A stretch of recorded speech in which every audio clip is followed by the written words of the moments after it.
O Nintertec realiza a formatura de novos profissionais. Semana de Gestão discute transformações no mercado de trabalho.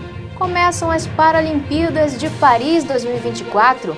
E indígenas abrem aldeias para o turismo em Porto Seguro. Na abertura das campanhas eleitorais, o quadro Eleições 2024 vai tratar dos crimes virtuais. Campanha Agosto Dourado é tema de programa da TV Uninter. Teologia pública é tema de debate no Conselho de Ministros Evangélicos. Tudo isso você confere agora no Jornal Uninter.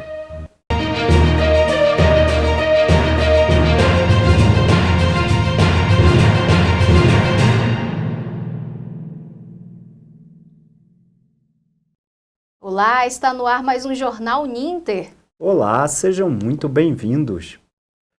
E a Unintertec, Escola de Formação Técnica da Uninter, formou novos profissionais para o mercado de trabalho. A cerimônia ocorreu no campus Garcês e contou com a presença de familiares e autoridades. A reportagem é de Natália Schultz.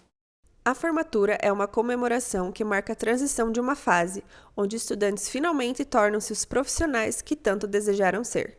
Pensando na importância desse momento para os formandos e para suas famílias, a Uninter promoveu a colação de grau, que formou a primeira turma de técnicos da escola Unintertec. A solenidade foi presidida pelo pró-reitor da Uninter, Rodrigo Berté. Também fizeram parte do evento e da mesa de formatura a diretora da escola Unintertec, Cristiane Kaminski, o coordenador de egressos, Sidney de Lara, e os coordenadores Neliva Tessaro, Letícia Machado e Felipe Pelim. No total, 579 alunos concluíram os estudos nas mais diversas áreas, entre elas enfermagem, finanças, logística e administração. 17 desses formandos se reuniram para celebrar a tão sonhada formatura, que reuniu amigos, familiares e profissionais da Uninter aqui no Campo Garcês, em Curitiba. Eu me sinto muito feliz por estar formando essa primeira turma, esses alunos dos cursos técnicos. Eu sempre digo, é um primeiro passo. A academia, ela realiza sonhos, ela transforma vidas e permite seguir uma carreira, abraçar um sonho, abraçar um projeto de vida. Após o discurso de agradecimento e homenagens, a cerimônia encerrou com a outorga de grau e entrega de canudos aos novos técnicos, que agora encaram uma nova jornada em suas carreiras profissionais. Fazer parte dessa formatura, estarmos presentes, é sempre muito gratificante porque, como colocou o nosso pró-reitor, eles vão estar conosco aí para os próximos anos, vamos trabalhar bastante essa questão de formação e é muito grandioso poder estar presente em mais um evento que faz parte dessa comunidade Uninter. Nós somos a primeira turma de técnico de enfermagem da Uninter. Foi bem desafiador, por ser a primeira turma, então tudo do começo. Mas graças a Deus no final estamos aí, conseguimos concluir e agora pegar o Corém e ir atrás das oportunidades.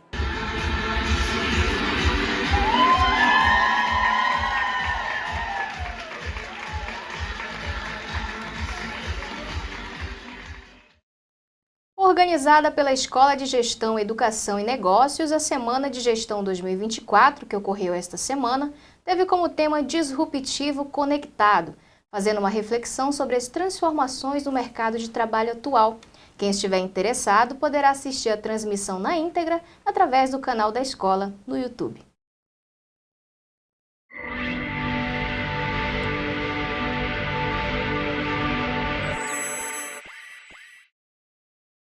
Hoje, 16 de agosto, começa a propaganda eleitoral em todo o Brasil. E no quadro das eleições dessa semana, vamos falar sobre um assunto muito importante: crimes virtuais eleitorais e como combatê-los. Nossa equipe está com o professor Doaci Gonçalves, doutor em Sociologia e professor de Ciência Política na Uninter, que vai falar sobre esse assunto.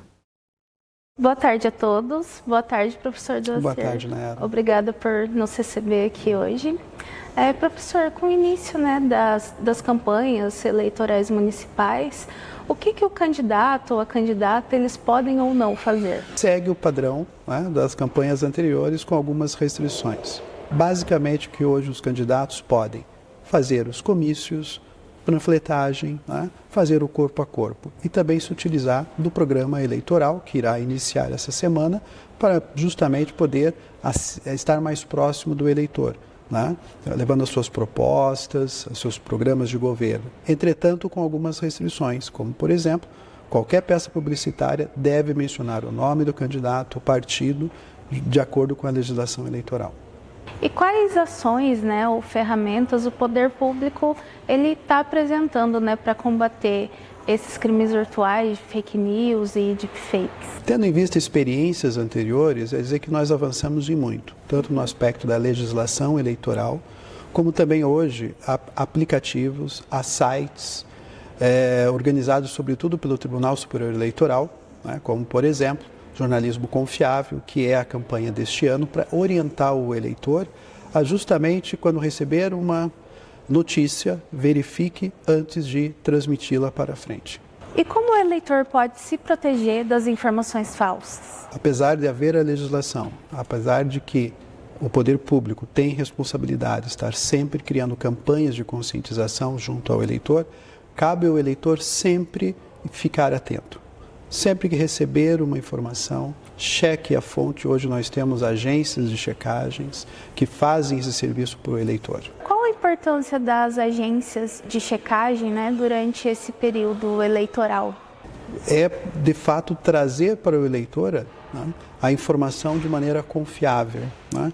E hoje, com a internet, nós vivemos numa sociedade digital em que, basicamente, as informações que nós recebemos, nos comunicamos e também consumimos via internet, passa a ser cada vez mais importante a presença não somente dessas agências de checagem, como também os próprios sites, né, os aplicativos que estão à disposição do eleitor. E que mensagem o professor deixa para o eleitor que ainda não escolheu o seu candidato?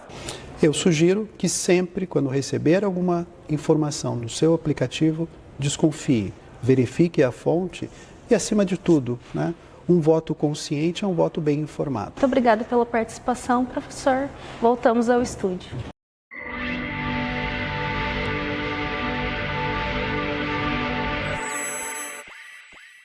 Porto Seguro, na Bahia, é considerado o lugar do descobrimento do Brasil, pois foi lá que os portugueses aportaram em 1500. Pelo menos 20 mil indígenas pataxós ainda vivem nessa costa. Agora eles abriram as aldeias para visitas turísticas. Veja na reportagem de Karim Volansky. A Reserva Indígena Pataxó da Jaqueira está situada a 10 quilômetros do centro de Porto Seguro e está aberta para a visitação de turistas, estudantes e pesquisadores. Quem os acompanha são os guias pataxós da associação indígena fundada para essa atividade. A visita possibilita uma experiência imersiva na natureza, para conhecer um pouco da vida dessa comunidade que preserva a história e os costumes dos pataxós. Durante essa experiência, o visitante faz uma caminhada pela trilha na mata, onde são apresentadas as moradias, a flora intocada, entre elas espécies ameaçadas de extinção, como o pau-brasil e o jacarandá. O passeio proporciona ainda contato com esculturas, entre outros artesanatos, e os visitantes são convidados a participar da pintura corporal. É apresentado a cozinha com um fogão de barro que prepara as comidas e bebidas tradicionais, onde o visitante é convidado para a degustação do peixe assado na folha da patioba, uma espécie de palmeira. Então hoje a gente fala com todo visitante que vem conhecer a nossa aldeia, né, eles se tornam novos pesquisadores, né, para as futuras gerações, né, esse conhecimento, né, de superação dos povos indígenas, né. Então o nosso território, sendo Pataxó aqui no extremo sul da Bahia, é esse fortalecimento que nós temos para o visitante chegar na cidade, procurar onde está nós, indígenas, nós estamos aqui ainda presentes aí. A Reserva da Jaqueira foi fundada em 1997 pelas irmãs Nitinauã, Jandaia e Nayara, com 827 hectares de Mata Atlântica demarcados e homologados como terra indígena. O objetivo do projeto é promover a revitalização de modo a preservar os saberes ancestrais e sua ligação com a natureza. O visitante pode assistir a palestras sobre a história e a luta das famílias da aldeia e, ao final do passeio, participar da dança tradicional, o auê, como meio de confraternização dos povos, no qual transmitem energias para fortalecer o espírito dos visitantes. Com a abertura da aldeia para visitações, Nitinauã foi eleita presidente da Associação Pataxó de Ecoturismo. Além de uma liderança feminina, ela é hoje porta-voz do movimento de sustentabilidade econômica aliada à preservação ambiental e cultural dos povos indígenas. Nós não caçamos aqui, não temos agricultura. Então, para a gente sobreviver aqui, foi que nós organizamos e tivemos a ideia de criar o etnoturismo aqui na Aldeia da Jaqueira. Mas o nosso principal objetivo aqui é o fortalecimento da cultura pataxó, né? Os cânticos, a dança, a pintura, artesanato, medicina, o sagrado. Então, hoje nós temos aqui na Reserva da Jaqueira 3 passeios.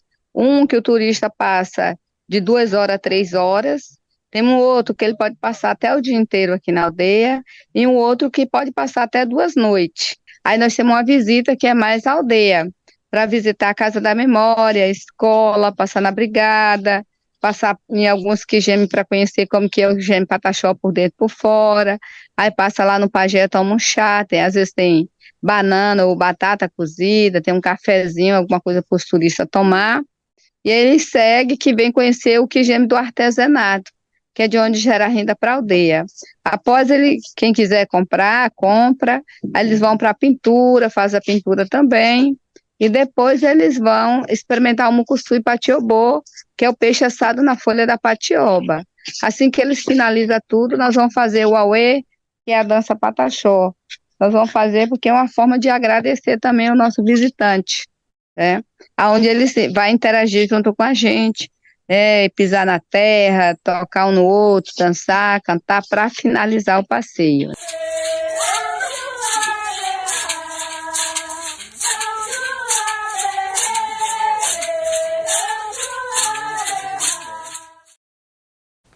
Interessante essa iniciativa, né, Rafa? Nosso país aí é rico, diverso, né? Isso, e nós precisamos valorizar a diversidade da nossa cultura. E as Paralimpíadas 2024 chegaram à sua 17ª edição. Realizadas este ano em Paris, na França, os Jogos começam no dia 28 de agosto e vão até o dia 8 de setembro.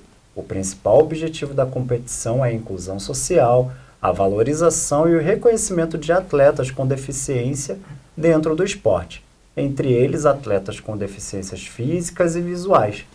Para falar sobre esse mega evento, eu cumprimento nossos convidados de hoje, Marcelo Oliveira, que é treinador do time de vôlei sentado, e Tatiane Calvi, professora de Educação Física da Uninter. Sejam muito bem-vindos. Obrigada. Obrigado. Tatiane, mais uma vez, seja muito bem-vinda aos nossos estúdios. Como é que você vê a importância, então, da inclusão dos atletas paralímpicos no esporte e na sociedade?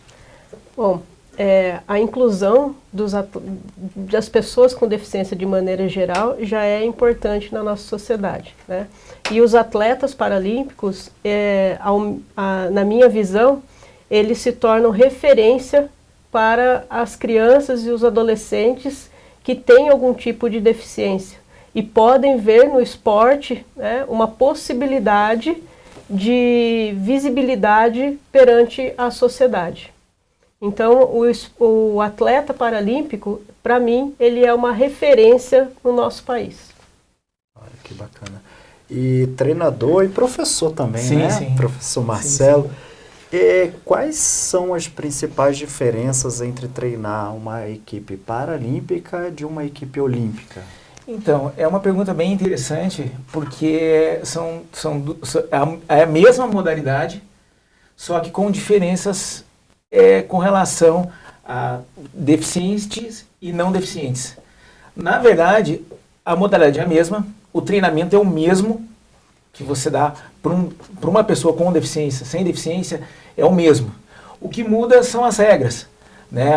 O tamanho de quadra, a rede, mas a forma de trabalhar é a mesma, porque justamente é o que eles querem, ser tratados na igualdade. Então a gente trabalha de forma igualitária, tanto no olímpico quanto no paralímpico.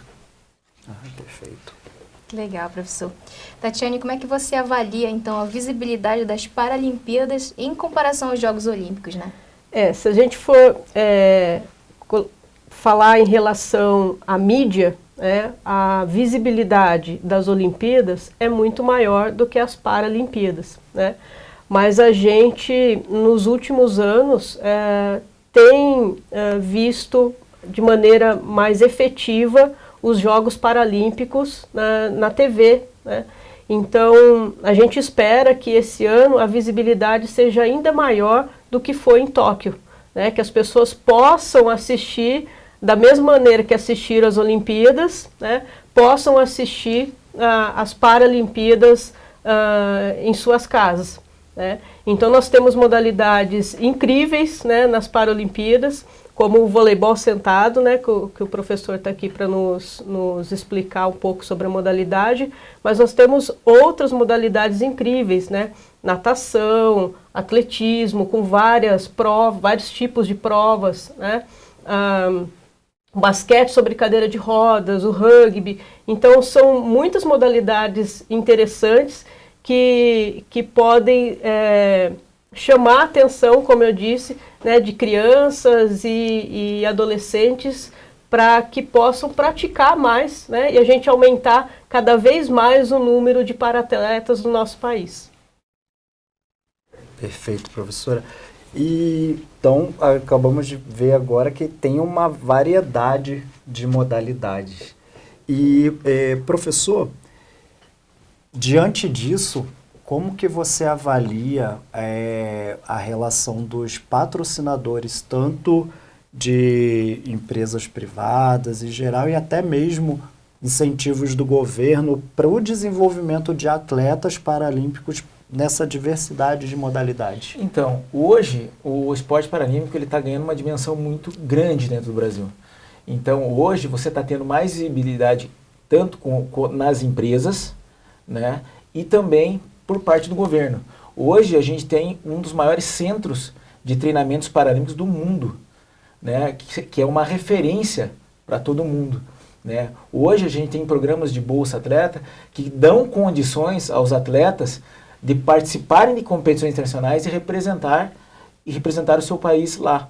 Então, assim, isso é muito importante, né. Hoje o pessoal está cada vez mais tendo essa visão sobre o esporte paralímpico e da importância da inclusão do deficiente nisso, né? O deficiente é a chave de todo o segredo, aí, de toda a estrutura que a gente tem. Então, como a professora falou, trazer esse deficiente agora é muito importante, porque cada vez mais a estrutura vai melhorando, os patrocínios vão aparecendo e a gente vai se tornando cada vez mais uma referência. Hoje já somos uma referência no desporto paralímpico e com certeza vamos chegar, já estamos ali entre os melhores e com certeza vamos melhorar a nossa posição agora em Paris. Perfeito, professor Marcelo. E falando, né, sobre estruturas, como é que você vê, professora Tatiane, as novas tecnologias em relação aos equipamentos adaptados para esses atletas, né?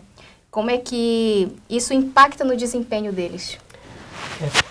Quanto maior a tecnologia, melhor o desempenho do atleta, né? Se nós formos relembrar o começo das Paralimpíadas, após a Segunda Guerra Mundial, né, com poucas modalidades, os equipamentos eram, vamos colocar assim, rudimentares, né? Com o avanço da tecnologia, da medicina, né, da área tecnológica em si, os equipamentos foram melhorando também, né? Então foram ficando mais leves, com uma adaptação melhor, falando do amputado, né, que usa uma prótese. As próteses vão se encaixando melhor no coto, né? Então trazendo mais conforto para o atleta também. Então, com o avanço da tecnologia, é claro, né, que a gente acaba tendo um desempenho ainda melhor do atleta. Então, se a gente for falar de investimento, os equipamentos, né, também devem fazer parte desse investimento. Então, não é só o local que o atleta faz o treinamento, não é somente com a estrutura, né, a estrutura física, o acompanhamento de uma equipe multidisciplinar, né, para dar o suporte para o atleta, mas o equipamento utilizado, ele também deve fazer parte desse investimento, para que os nossos atletas tenham um desempenho cada vez melhor e possam competir, né, numa igualdade com os atletas de outros países mais desenvolvidos que o nosso, né? Perfeito, professora. E pegando esse gancho, professor, quais os maiores desafios atualmente para os para-atletas e qual o papel do treinador na superação desses desafios? Então, é uma série de desafios aí, né? A questão mesmo do deficiente, a primeira coisa é você conseguir trazer ele para o esporte, né? Você, às vezes, tirar ele de uma situação que ele é de uma vida ativa e, de repente, sofre um acidente e trazer ele. Ou também o congênito, que nasceu com a deficiência e, às vezes, é muito protegido pelos pais e você tem que falar, deixa ele com a gente que vamos transformar, vamos começar a desenvolver a vida dele esportiva, porque ele tem um futuro, certo? Então, esse desafio é, um dos mais, que é o que a gente mais encontra na iniciação, né? Pro rendimento, já começa aquela questão da estrutura mesmo, dele se manter em treinamento, dele conseguir treinar, dele conseguir chegar lá e falar, vou desempenhar e vou estar, vou poder ir regularmente num treino, poder participar ir numa academia, depois ter um trabalho multidisciplinar, como a professora falou, né, de fisioterapia, de todo o acompanhamento. Então, esse trabalho multidisciplinar ainda é um pouco complicado. Muitas vezes eu, como técnico, eu tenho que ser o psicólogo, eu tenho que ser o que organiza as viagens, eu tenho que ser... Então, a gente, às vezes, acaba tendo essa função, entendeu? E ser o técnico também. Então, tudo isso é um passo um pouquinho mais complicado, mas está melhorando. Eu posso garantir isso, que através das incentivos, através das empresas, a coisa está começando... Hoje a visão está já está abrindo o leque. Então, eu acho que esse é um dos maiores desafios que a gente tem, que estamos conseguindo chegar lá. Certo. Professor Marcelo, professora Tatiane, nós temos aqui um quadro onde a gente vai mostrar o percentual, né, quantidade de medalhas que nós tivemos aí nas últimas Paralimpíadas, que nós queríamos aqui comentar com vocês.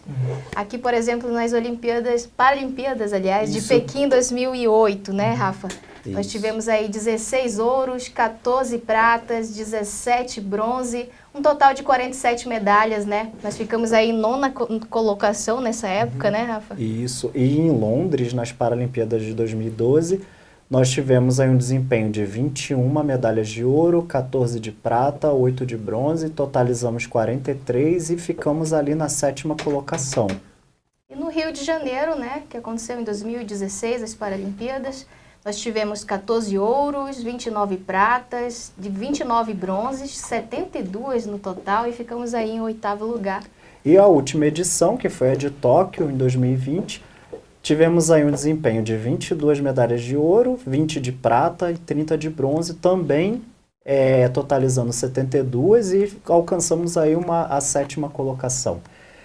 E a gente queria saber de vocês quais são aí, o que a gente pode esperar para Paris 2024. Podemos começar com você, professora. Nosso desempenho tem melhorado, né? E o número de atletas também tem aumentado. Então, claro que com um número maior de atletas, a gente acaba tendo uma possibilidade maior de medalhas, né? E a estrutura também, como o professor colocou, nós temos um centro paralímpico aqui que é referência mundial. Então, a nossa estrutura também tem melhorado, né? Então, a gente espera, claro, que o desempenho seja muito melhor agora em Paris do que foi em Tóquio. Certo. Então, eu estive em Tóquio, né? Então, eu fui medalhista com a seleção feminina, né? Lá, pegamos o bronze, mas, sinceramente, quero que Paris supere Tóquio. Né? Espero que, né, hoje nós tivemos aumento, se não me engano, foram 259 em Tóquio, agora são 279, então a gente aumentou, até porque nós competimos mais lá fora, ganhamos mais visibilidade e por ranking a gente foi subindo, né? Então muitas modalidades são por ranking, né, por classificação, então a gente conseguiu mais vagas. Então a gente sabe que com certeza a gente vai superar essa marca. Estamos na torcida porque a equipe Brasil lá é muito forte e muito qualificada. Eu já trabalhei com todo o pessoal lá e eu sei que eles são extremamente qualificados. Então eu acho que vão ter grandes surpresas e vai ser bem legal mesmo. Vamos ultrapassar então esses Com certeza, com certeza. Eu acho que assim, o Brasil fez uma projeção de Pequim para cá de ficar sempre entre os 10 e vem subindo. Né? Então eu acredito que aí a gente vai brigar pela quinta posição, ali, quinta, quarta, acho que a gente vai começar a beliscar, vai incomodar já ali, ficar entre o pódio ali, se Deus quiser. Bom. Obrigada. E chegamos ao final aí, né, da nossa conversa. Professor, muito obrigada pela presença, professora Tatiane. Eu que agradeço. E assistam aí os Jogos Paralímpicos, Sim, né? sim, com certeza. Vai acontecer aí durante os dias 28 de setembro, né? 28 de agosto. De agosto até de dia 8 de setembro. Obrigada, professor. Exatamente. E é isso, né? Sim. Neste mês é celebrada a campanha Agosto Dourado, uma iniciativa que busca conscientizar a população sobre a importância do aleitamento materno. Pensando nisso, o programa Saúde em Foco da TV Uninter trouxe o tema para discussão, abordando as vantagens nutricionais e os impactos sociais e emocionais da amamentação na vida dos bebês e das mamães. Você pode conferir o programa no canal TV Uninter pelo YouTube. E o Conselho de Ministros Evangélicos do Paraná se reuniu com líderes religiosos e comunidade no dia 8 de agosto na Igreja Metodista Central, em Curitiba. Durante o evento foi realizada uma palestra sobre teologia pública e confira na reportagem de Nayara Roselém. Toda segunda semana do mês, às quintas-feiras, o Conselho de Ministros Evangélicos do Paraná, o COMEP, se reúne com líderes religiosos e a comunidade externa interessada para um café da manhã especial. No encontro de 8 de agosto de 2024, realizado na Igreja Metodista Central, em Curitiba, o pastor e coordenador na Escola Superior de Educação, Humanidades e Línguas da Uninter, Cícero Bezerra, ministrou a palestra Teologia Pública, Conectando Fé e Comunidade. A teologia, ela tem um papel importantíssimo na sociedade, na questão ética, na questão moral. A teologia pública, ela levanta as temáticas de cidadania, de injustiça social, de discriminação. Então, isso é muito importante trazer essa conscientização para o ambiente religioso. O presidente da COMEP, Bispo Cirino Ferro, define a fala de Bezerra como uma meditação significativa. O líder afirma ainda que estes conhecimentos enriquecem o ministério pastoral e apresentam luz sobre áreas que os líderes e a sociedade precisam. A atualização teológica é algo muito importante na nossa vida e, à medida do possível, nós formamos uma força para cooperar no reino de Deus. O pastor e professor Cícero Bezerra acrescenta que é um trabalho de conscientização e educação, no qual a Uninter possui um papel importantíssimo. Nós temos a área de humanidades, onde nós estudamos a ciência da religião, as teologias, tanto teologia protestante quanto teologia católica, com o objetivo, e nós temos milhares de estudantes pelo Brasil afora, com o objetivo de conscientizar e também de formar esse cidadão para que ele tenha uma participação plena na sociedade. E o Jornal Uninter fica por aqui. Obrigada pela sua companhia. Nos acompanhe pelo Instagram da TV Uninter e também no nosso site Uninter Notícias. E até a próxima!